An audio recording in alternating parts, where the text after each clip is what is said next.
Bonjour et bienvenue dans cette vidéo. Aujourd'hui, je vous apprends à traduire parfaitement votre produit dans PrestaShop. Alors, la méthode qu'on va utiliser aujourd'hui est une méthode manuelle. On va utiliser un outil qui s'appelle DeepL et qui vous permet, un petit peu comme Google Translate, de faire des copier-coller du français vers l'anglais pour faire la traduction. Il en existe d'autres, par exemple Mistral, ChatGPT, Claude ou autres. Donc, cette fiche produit est en français et on va essayer de la traduire en anglais. Donc vous voyez que quand on se met sur la fiche produit en anglais, il y a quelques éléments qui ont été traduits, mais pas tout. Donc on va s'occuper de faire cette traduction. Avant de commencer la traduction, assurez-vous bien d'avoir installé vos langues. Donc vous allez dans International Localisation et vous importez un pack de localisation. On a vu cela dans un précédent tutoriel que je vous invite à retrouver sur la chaîne. Pour voir les différentes langues que vous avez, c'est ici.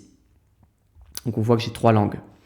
Donc vous allez retourner sur votre produit, donc là le pantalon, et on va aller traduire, donc on va commencer par le titre, donc pantalon, je vais aller copier le titre dans DeepL, qui va me le traduire en anglais britannique. Ici j'ai un sélecteur de langue, que je vais venir cliquer, hop, et voilà, et là pantalon, je vais mettre trouser. Donc on voit qu'en français c'est pantalon, et en anglais trouser. On va faire pareil pour tous les autres contenus. Donc là, on voit qu'il y a les 2 descriptions, la courte et la longue, qui sont en fait la description d'ici et d'ici. Donc là, je vais aller prendre cette description courte, je vais la mettre dans DeepL, je copie-colle dans mon back-office en anglais. Je peux reformater si besoin. Et je vais faire la même chose pour la description plus longue. Donc je vais plutôt prendre celle qui est ici. Je la copie-colle dans DeepL. Voilà. Je vais dans l'anglais et je recolle. Pareil, je reformate si besoin. Donc là, on voit qu'il y a des petites bullet points. Je le fais tout de suite. Vous voyez que ça va assez vite, hein. Voilà. Donc là, on est bon sur la partie contenu. Si je fais enregistrer, on se rend compte que désormais, mon produit, lorsque je vais rafraîchir en anglais, et voilà, on voit que c'est trouser, les 2 descriptions ont été traduites, et là j'ai une fiche produit qui est presque parfaitement traduite. Alors, il va y avoir d'autres éléments à traduire. On voit notamment ici garantie de sécurité, politique de livraison. Ça, ce sont des descriptions qui sont liées à un module. Donc, toutes les descriptions liées au module, on va pouvoir les retrouver dans chacun des modules dans le panneau international traduction. Donc, j'y vais. Alors, il est possible aussi qu'on retrouve ces traductions directement dans le module. Donc, il y a 2 manières de faire. On peut aller dans les traductions de PrestaShop ou dans le gestionnaire de modules. Donc, je vais dans module, gestionnaire de module, et on va essayer de voir qu'est-ce que c'est que ce module. Donc, je pense que c'est le module de réassurance. Je vais aller taper ici réassurance. On voit que c'est effectivement ce module. Je vais faire configurer. Et là, je vois que garantie de sécurité, politique de livraison sont bien ceux-là. Et je vois que je peux les modifier. Et on voit même que je peux changer ma langue. Donc je vais aller dans anglais, garantie de sécurité, je le mets dans DeepL. Et je le copie-colle. Voilà. Ça, je peux l'enlever. J'enregistre. On va faire pareil pour la politique de livraison. Je vais dans DeepL et je copie-colle. Je mets bien le sélecteur de langue en anglais. Voilà. Et j'enregistre. Politique de retour, on va faire la même chose. Hop, je vais dans la politique de retour. Je copie-colle dans DeepL. Tac. Et après, je prends le sélecteur de langue. Et voilà. J'enregistre. Maintenant, je vais sur ma fiche produit, je rafraîchis et là, on voit que la traduction a déjà été effectuée en anglais.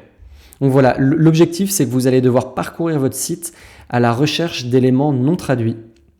Souvent, ce sera des traductions liées aux modules, mais aussi aux caractéristiques et aux attributs. On voit que par exemple, là, mes couleurs ont été déjà traduites. Alors là, pour traduire ça, il va falloir aller dans les attributs et caractéristiques. Et je vous l'avais montré dans un précédent tutoriel, ça sera ici, modifier avec la couleur. Et on voit qu'ici, il y a des sélecteurs dans lesquels on va pouvoir traduire.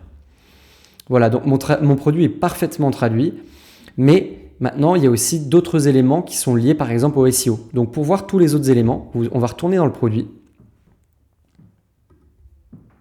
Parce que là, on a traduit que le visuel du produit. Mais il y a d'autres éléments. Donc on va aller parcourir les différents panneaux. Donc là, c'est les caractéristiques dont je vous parlais. Ça va être à traduire ici, dans attributs et caractéristiques. Vous avez les différentes déclinaisons de couleurs, pareil, ça sera dans les attributs et les caractéristiques. Pour la livraison, ça sera dans le panneau des transporteurs de livraison si besoin ou dans les modules. Voilà, pour les prix, ça ne change pas, il n'y a pas grand chose d'éléments à traduire. Ce qui va nous importer, c'est la partie référencement SEO. On voit ici qu'il y a la balise titre et la métadescription. Donc ça, c'est des éléments qui sont importants à traduire. C'est les éléments qui vont apparaître dans les moteurs de recherche quand Google va indexer votre site. Donc pareil, la balise titre, on va simplement la copier-coller. Tac. Dans DeepL, je clique sur le sélecteur et je remplis. Pareil, si on veut retourner et récupérer, il suffit de naviguer entre les sélecteurs, je copie-colle et voilà. Et j'enregistre. Voilà. Donc ça, c'est les éléments que le consommateur ne va pas avoir, mais c'est important de le traduire. Également, l'URL simplifié, si vous voulez, ça va être l'URL qui est ici. Hop. Donc on voit dans mon site, voilà, ça sera cette URL là. On voit que c'est pantalon alors qu'on est sur le site en anglais. Ça, pour le traduire, je vais aller ici, changer en anglais et je vais mettre trouser. J'enregistre. Alors, je vais juste, hop. Voilà. J'enregistre et là, vous allez voir que automatiquement, l'URL du produit, c'était pantalon. Je rafraîchis et ça devient trouser. Voilà, donc ça, c'est important de bien veiller à traduire ces éléments-là pour les moteurs de recherche. Et après, vous allez à la partie options, mais là, il n'y a absolument rien à traduire. Voilà, l'idée, c'était de vous présenter comment ça fonctionne le système de traduction d'un produit dans PrestaShop. Si vous voulez faire ça de manière automatique, n'hésitez pas à nous contacter. On propose une solution de traduction pour les professionnels sur PrestaShop.